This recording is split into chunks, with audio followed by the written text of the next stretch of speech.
El presente video es una continuación del video anterior sobre adolescencia, solo que este, va a estar un poco orientado a lo que son los grupos de pares y las identidades colectivas, también a las tribus urbanas, qué imagen se construye de los adolescentes con respecto a los medios y a los productos de consumo, y qué concepto se tiene de los estereotipos y de la imagen de belleza. En primer lugar, habría que ver o saber más bien qué son los grupos de pares. Bien, se consideran grupos de pares a aquellos grupos de amigos y o compañeros que de alguna manera implican o derivan en un espacio o una vida social que desplaza a la familia y la escuela, un concepto que ya he mencionado en el video anterior, y en el cual los adolescentes buscan independencia de sus padres y una identidad propia. Esto a su vez conlleva una sensación de contención afectiva. Ahora bien, esa sensación de contención afectiva también conduce a lo que se conoce como identidad de grupo. Esta identidad de grupo, como ya he mencionado, está marcada por los gustos, las elecciones y los consumos culturales. Esto a veces suele generar una expansión de las relaciones a otras dimensiones de la vida social, ¿no? Por ejemplo, las salidas fuera del ámbito familiar o las actividades grupales. Pero esto también tiene un límite. Según los especialistas, se dice que se produce una disolución de estos grupos de pares cuando los miembros ingresan a la vida adulta, es decir, pierden intensidad más allá de algunos lazos afectivos duraderos. ¿Por qué? Porque justamente la adultez implica ciertas responsabilidades que hacen que desaparezcan esos tiempos libres propios de los adolescentes. Esto hace que los encuentros sean más espaciados, que hayan menos actividades compartidas y una reducción de los miembros al desarrollar nuevas relaciones, por ejemplo, al crear una familia, al ingresar al mundo del trabajo y conocer compañeros, al seguir estudiando, etc. Bien, mientras persisten los adolescentes, a veces también cuando buscan pares o forman grupos de pares, suelen formarse grupos conocidos como tribus urbanas. ¿Qué son las tribus urbanas? Las tribus urbanas son grupos numerosos de adolescentes que tienen identidades y prácticas similares y que fueron originados al desarrollar identidades grupales. Ahora voy a mencionar tres ejemplos. Bueno, uno de esos ya no existe prácticamente. Y bueno, hay otros dos que por ahí sí existen. Pero bueno, me gustaría que ustedes en los comentarios me digan si conocen otros grupos de tribus urbanas u otros ejemplos de tribus urbanas. En primer lugar tenemos a los denominados floggers. Los floggers fueron una tribu urbana cuyos miembros se volvieron populares entre el año 2007 y 2008 y eran llamados así por el uso de la antigua red social Fotolog. Entre su moda cabe resaltar el uso de pantalones chupines, que fue adoptado de los punks. Estos chupines eran de colores llamativos. También usaban pañuelos, lo cual tomaron de la cultura rolinga, es decir, de aquellos que escuchan a los Rolling Stones. Un cabello semilargo lacio y flequillo. También entre sus gustos tienen como escuchar música electrónica y los lugares de encuentro solían ser alrededor de los shoppings, ¿no? Los alrededores de los shoppings. Uno de los lugares icónicos de encuentro de los floggers era el Abasto, que se encuentra en la capital federal. Mantenían como ideales el culto a la imagen, buscar popularidad y seguidores. Recordemos que bueno, antes de que Facebook, Instagram y otras redes sociales se volvieran populares, buscaban obtener más likes, por decir de alguna manera, en aquellas fotos que ellos posteaban en la red Fotolog. Después tenemos a los denominados frikis. La palabra friki es una expresión que proviene del inglés freak, que se escribe F-R-E-A-K, que significa extravagante, es decir, que es excesivamente original, extraño o que se aparta de lo común o estrafalario. Por lo general se trata de chicos o chicas con vestimenta y comportamientos extraños, entre comillas, por decir de alguna manera, que están relacionados con la ficción. Ello se relaciona con los intereses de los que son fanáticos. Por ejemplo, los cómics, el manga, ¿no? Que en realidad es un cómic pero que tiene que ver con los dibujos japoneses, películas, videojuegos, determinadas bandas musicales, libros y series. Y también entre sus intereses se encuentra el hacer actividades que emulan sus ficciones de interés.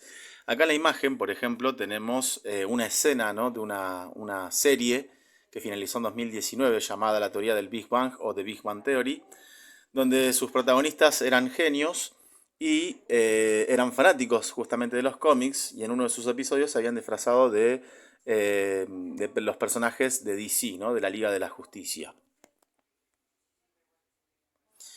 Y otro ejemplo son los skaters o bikers, que son llamados así por usar skates o patinetas y bicicletas, los cuales están vinculados por las prácticas callejeras del skateboarding y del ciclismo. El origen de los skaters y de los bikers data de 1970 en Estados Unidos, cuando comenzaron a practicar en las barandas o en las rampas o en las escaleras, etc. Entre la moda se destacan por usar bermudas largas y amplias, gorras, remeras y zapatillas que son acordes al estilo. Entre los gustos musicales se encuentra el rap, el hip hop y el funky. Acá en Argentina también se ve un poco de lo que son los skaters y los bikers, aunque no de una manera muy acentuada. Bien, ahora vamos a ver un poco lo que son los consumos culturales y los estereotipos que rodean a los adolescentes. Esto vinculado a lo que son las publicidades. Hay un sociólogo llamado Marcelo Urresti quien sostiene que los adolescentes no son independientes de los discursos que son emitidos desde los medios de comunicación, desde las publicidades comerciales, desde el mercado de bienes de consumo y desde las industrias culturales. Esta última, ¿no? Estas últimas, las industrias culturales, suelen crear estereotipos, es decir, modelos con características fijas que destacan a ciertas personas por apariencia y estilo de vida. Es decir, básicamente una imagen que es creada desde las publicidades sobre lo que es ideal entre los adolescentes. Por ejemplo, una determinada vestimenta, un peinado determinado, una marca de desodorante o de colonia, una marca de zapatillas determinada, etc. ¿Cuál es el mensaje que se esconde detrás de estos estereotipos creados por las industrias del consumo?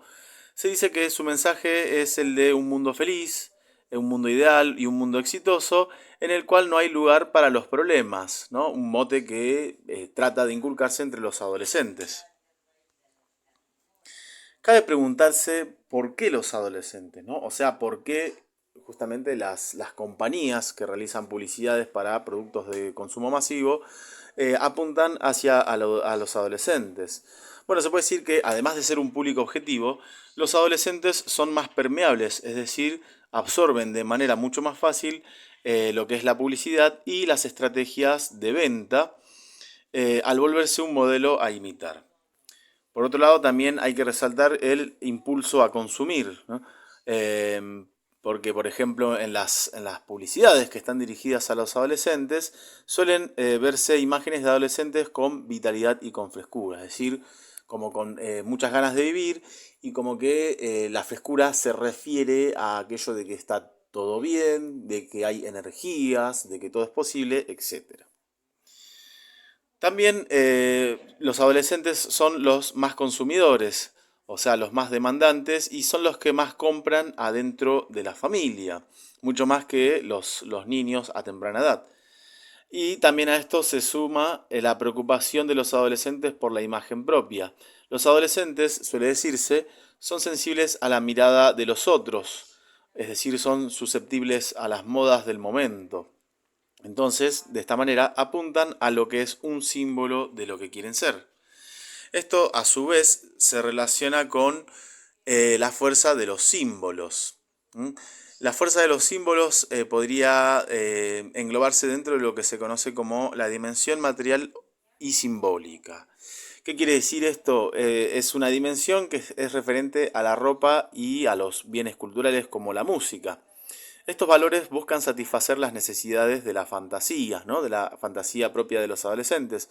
Por ejemplo, pantalones por marca o diseño, los cuales no suelen ser iguales. Es decir, cada uno busca ser diferente a su manera y por lo tanto elige determinada marca o determinado diseño o determinado color. Esto conduce a que la ropa y la música comunican y definen una posición frente a los demás. De ahí viene esta idea de la dimensión simbólica. Por otro lado tenemos la pregunta de ¿cuál es la imagen de un adolescente? Bien, la imagen adolescente de los medios se puede decir que es un modelo estético, o sea, un modelo relacionado con la estética, con lo que se ve. Y por lo general en las propagandas son adolescentes de clase alta y con influencia de ideales que son inalcanzables. Esa imagen estética es universal, es decir, desde los medios se transmite la idea de que todos los adolescentes son iguales.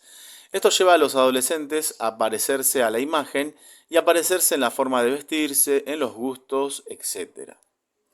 El mercado, de alguna manera, busca definir qué es y qué no es un adolescente para, de esta manera, producir y vender fácilmente a un público homogéneo, aunque en realidad no existe un público homogéneo. Los adolescentes son muy diferentes entre sí, aunque los medios buscan que haya una igualdad dentro de este enorme grupo. La idea consiste básicamente, ¿no? Para tratar de superar todo eso, ¿no? Para salir de esa controversia, de generar una imagen de homogeneidad, es que los adolescentes tengan un desafío y este desafío es construir su propia identidad sin dejarse influir por los estereotipos. Para concluir, vamos a hablar un poco lo que es el concepto de la belleza, la fealdad y los estereotipos. Bien, la belleza tiene que ver con el efecto que provoca en los observadores. La belleza varía con el contexto. Esto quiere decir también que los ideales de belleza dependen de la cultura, de la imagen propia y de la experiencia vivida, haciendo que la percepción sea personal y provocando un sentimiento de placer o de agrado. Sin embargo, la belleza es subjetiva, es decir, depende del observador, por lo tanto no tiene un concepto, característica que sean objetivos o universales, es decir, no hay un concepto universal de belleza, o sea, no hay nada que determine que es objetivamente bello, o sea, que si tal cosa es bella es así. ¿Esto por qué? Porque lo que para unos es lindo, para otros no lo es, quizás es algo que es feo. Esto también conlleva a que la percepción de la belleza varía con el tiempo y con el lugar. Por ejemplo, en el Oriente, un concepto de belleza es tener los pies pequeños. Ahora, si miramos hacia el Occidente, más precisamente en el siglo XX, décadas del 50 y 60, el concepto de belleza apuntaba a la mujer, entre comillas, gordita, ¿no? O más rellenita, ¿no? Claro ejemplo, acá tenemos la imagen de Marilyn Monroe. Era el ideal de las mujeres que buscaban imitar, ¿no? En torno a lo que tiene que ver con la belleza. Pero bueno, hoy en día en Occidente la belleza pasa por la extrema delgadez, ¿no? Como podemos observar en esta imagen, donde las modelos tienen un cuerpo muy delgado. Esto, sin embargo, provoca una consecuencia, o más bien determinadas consecuencias en la actualidad.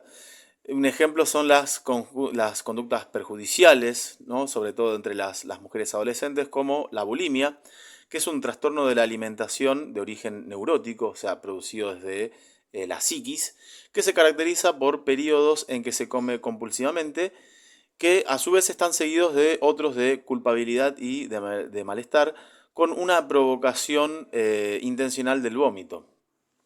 También otra conducta perjudicial es la anorexia, que es el trastorno que también es de origen neurótico, o sea, desde la psiquis, que se caracteriza por un rechazo sistemático de los alimentos y que se observa generalmente en personas jóvenes. La anorexia suele ir acompañada también de vómitos provocados, adelgazamiento extremo y, en el caso de las mujeres, la desaparición de la menstruación.